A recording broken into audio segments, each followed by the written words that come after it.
Hey there, this is the latest video of my deep dive series where I look at some of the mods that I'm using in my games, and I hope you may find that these are worth a look for use in your own games. Now, if you have suggestions for future deep dives, please go ahead and add a comment to this video, and if you want to share your own experiences or impressions of the chip mod, then go ahead and leave a comment or two on that as well. However, before I get going, I want to point out that these videos will be directed from the point of view of PC users using a keyboard and mouse and otherwise running with the default settings, because it's what I use, and therefore it's all I know or can speak to with any authority. If you are doing something fancy like running on some other platform, using a neural interface, telekinesis, or even if you just use a good old-fashioned gamepad on the PC, some of the control options and elements will undoubtedly be different, but the general functionality demonstrated should still be valid. Today I'm going to explore the chip mod version 3.0.4 for Minecraft Java Edition version 1.20.1. Now, I wanted to talk about this one because I think there's a lot of folks that don't understand the huge value proposition here, especially for serious builders and especially for serious survival builders. How huge? Pacific Ocean huge? No. Mount Everest huge? Not quite. Let's go with Manhattan huge. The whole point of the mod is to give you a wide variety of blocks and items to build with. How many? Well, by my calculations, it's around 7,000. 7,000, Carl! However, the real value in the mod is in what those blocks and items actually are, and the mechanics behind producing them. Let me tackle those in reverse order. When it comes to transforming blocks, the mod's ridiculously simple. They've provided 7 separate workstations, and each one will handle a given type or flavor of blocks. The Botanist Workbench works with natural materials and plants. The Glassblower is primarily focused on foods. No, I was just checking to see if you're awake. I'm sure that you are surprised to learn that the Glassblower deals with glass blocks and panes. The Carpenter's tables for wood, the Loom Tables for wool and carpets, the Mason's Workbench is for stone, the Alchemy Bench is for blocks of gemstones and some other materials, and the Tinkering Table is for iron bars, redstone, and lights. Each of these workstations is 1 block deep and 2 blocks long, and they essentially work sort of like a vanilla stone cutter. When you open the interface, select the stack of the material you want to convert from your inventory at the bottom of the screen. Then select the desired block you want to transform to from the upper section of the screen, and then click on the craft button. The selected stack will be transformed. To help picture what the blocks will look like when grouped together in the game world, there is a preview window in the upper left that can be used in conjunction with the 4 buttons below the craft button. Click on one of the configurations to see how the blocks will look in that particular configuration. The preview feature can only be used for blocks. And that is basically it. Easy peasy. In fact, in older versions of Minecraft, the functionality was even simpler, and it worked exactly like a vanilla Minecraft stone cutter. One thing that I discovered, and for which I would like to call out the authors for extra credit and applause, and a possible nomination for the Nobel Prize, is that the transformation is not necessarily a one-way trip. For example, you could set up the mason table and throw a stack of cobblestone in there, and transform it into a stack of some other cobblestone variant. You can then go off and do your building, and after everything's said and done, you discover that you still have half a stack of these blocks. Now, in the usual Minecraft paradigm, you either void those off to oblivion, or you store them someplace until you might possibly need them again. But with the chip mod, there's no need for either of these options, because you can pop these back into the mason table and transform them back into the original cobblestone form, or even into one of the other cobblestone forms. It's a simple mechanic, it's an elegant mechanic, it's a brilliant and highly appreciated mechanic. At this point, I hope I've piqued your curiosity, but before I go through the ridiculous variety of things you can craft with this mod, let me point out that if you are making your own mod pack or data pack, it's a breeze to incorporate these workstations with custom recipes so you can get all this amazing chip goodness for blocks and items from other mods, which makes the value of this mod all that much greater. And in a similar vein, we will see that in some cases, the chip version of some items and blocks do not maintain the unique properties of the original material, and in other cases they do. But if you want to maintain that one-to-one compatibility, many of these behaviors can also be restored through tags and recipes in a data pack. Let me start with the Botanist Workbench. It lets you transform ice, blue ice, packed ice, snow, dirt, clay, mud, packed mud, gravel, sand, soul sand, tree leaves, mangrove roots, frog lights, hay, melons, pumpkins, jack-o'-lanterns, dried kelp, moss, netherwort, warped wort, bone, shroomlight, mushroom stems, and red and brown mushroom blocks. It also transforms individual red and brown mushrooms, cobwebs, crimson and warped roots, crimson and warped fungus, nether sprouts, lily pads, and vines. Chipped ice blocks will not melt when near heat sources that would otherwise melt vanilla blocks, which is kind of cool, literally. Unfortunately, you can't use chipped blue ice blocks to produce basalt in conjunction with flowing lava and soul soil. Harvesting a vanilla clay block is more fun than harvesting chipped clay blocks because with the vanilla clay block you will have a ball, and with the chipped clay block you won't. Vanilla sand and gravel are among the few blocks in Minecraft to actually follow the laws of gravity. Gravity can be pretty tricky, and so the chipped counterparts will also fall for it. Chipped soul sand can be ignited and will burn with a blue flame just like vanilla soul sand. Vanilla leaf blocks and mangrove root blocks can be composted, but the chipped versions can't be. Chipped leaf blocks with representations of fruit are only for decoration, just like the fruit in the wooden bowl at Grandma's house that has been sitting there since before you were born. Both vanilla and chipped frog lights provide light and can be used to melt snow and ice. Vanilla hay bales can be used to feed llamas and horses and can be broken down into 9 wheat. Chipped hay bales will go against the grain and cannot be fed to anybody, nor can they be broken down into wheat. I'm sorry. Harvesting vanilla melons produces melon slices. Chipped ones drop only themselves when harvested.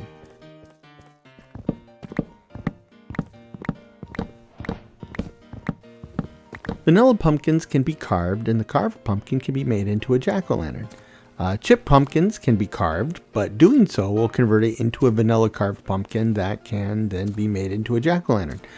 Chipped versions of carved pumpkins from the Botanist Workbench cannot be made into jack-o'-lanterns, nor can you equip one on your head to prevent Enderman aggro. However, chipped jack-o'-lanterns produce light and act pretty much like vanilla jack-o'-lanterns. Chipped versions of dried kelp blocks cannot be used as a fuel source, and they cannot be broken down into individual pieces of dried kelp.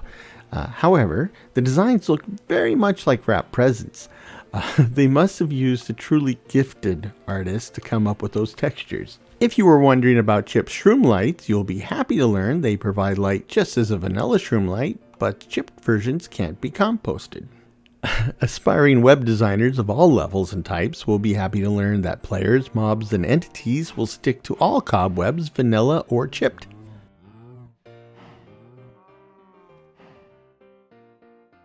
Vanilla vines will grow like weeds, and in fact, many folks consider them to be exactly that. Chipped vines will also expand from where you placed them, and they can still be climbed as well.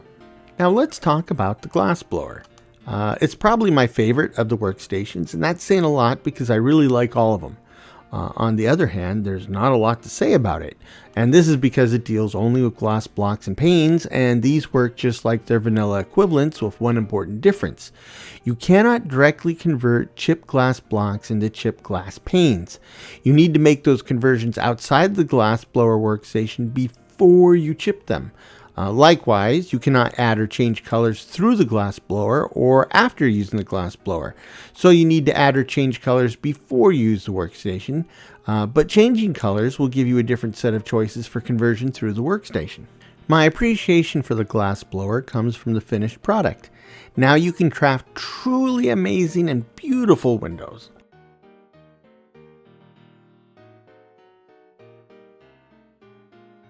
The output options for the Carpenter's table include options for logs, planks, bookshelves, barrels, doors, trapdoors, ladders, and torches.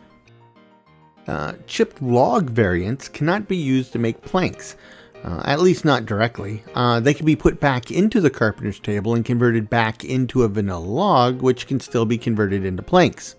However, Chipped planks can be used in a crafting grid to create new items like sticks, crafting tables, and that kind of thing. However, there is no direct support for stairs or slabs, but those can be achieved through other mods such as Domnum Ornamentum. Chipped bookshelves count when used in conjunction with an enchanting table in exactly the same way that vanilla bookshelves do, and anvils don't. Barrels can be converted into barrels of different wood types, and it doesn't really matter what you use to create the original barrel. They can also be converted into crates. Now, all of the chipped variants are considered barrels in game terms, and they're great for storing monkeys, if you happen to find some. There are a number of door and trapdoor options, and they work exactly as their vanilla counterparts. A call out here is that there is a secret door option for each of the vanilla wood types, and the texture of these doors perfectly match one of the chipped bookshelf varieties for the same wood, which gives a valid secret door option without the need for redstone or other complicated bits.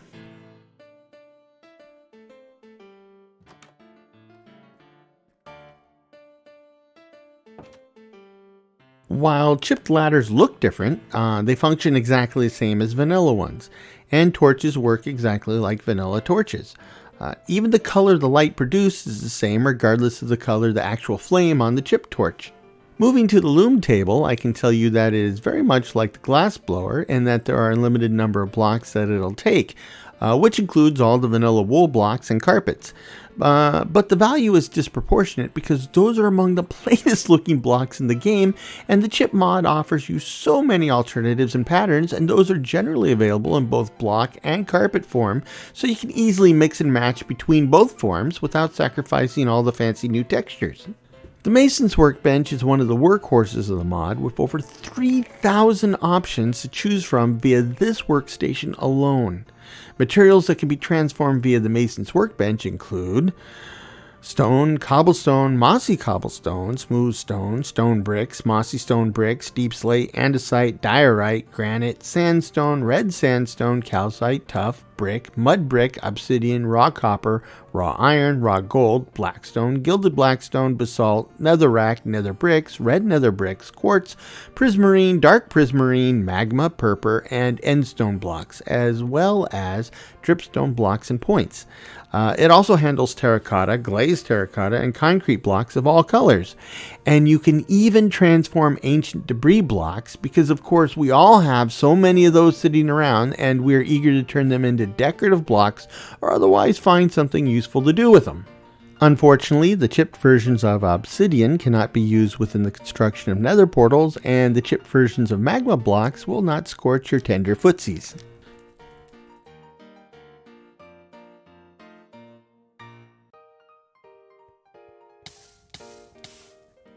The Alchemy Bench offers variations of amethyst, emerald, diamond, iron, gold, netherite, coal, crying obsidian, lodestone, lapis, sponge, glowstone, and wax copper blocks of varying stages of oxidation. You can use the chipped versions of sponge blocks to absorb water, but doing so will revert the block to a vanilla wet sponge, and drying the sponge out will not return it to its chipped state. That ship has sailed. Chipped lodestone blocks are purely decorative, and you can't attune a compass to them. And glowstone variations still glow just like their vanilla counterparts. Finally, there is the Tinkering Table, which offers the fewest options of any of the workstations. It transforms iron bars, lanterns, soul lanterns, sea lanterns, redstone lamps, redstone blocks, and redstone torches. All the lanterns and lights provide the same illumination as their vanilla counterparts. The redstone lamp variants still require power. Ironically, the redstone block variants cannot provide the redstone power, but the redstone torch variants can and still do so. And that is the chip mod. It doesn't allow you to do anything different than what you already can do in vanilla Minecraft, but it offers you a virtual tsunami of new blocks and items that generally can do the same job as the vanilla counterparts, while offering you an enormous palette to choose from. And for this reason, this mod is one of the ones I make sure to include in all of my mod packs and profiles. If you are a builder at heart, I think you will feel the same way after playing around with this one a bit. I also encourage you to reach out to the mod author and let them know that you appreciate the hard work they put into their mod. And please thank and compliment them on their willingness to share with the modding community. There's a lot of modded content out there, including this one, that are on a par with commercial software, and it's made available to us for the incredibly low price of $0. To get any cheaper, the mod author would have to pay you. So I would say this is a screaming value for what we paid for it. And until next time, I hope this finds you and yours in good health, good spirits, and a touch of good fortune. Take care of yourselves, and cheers.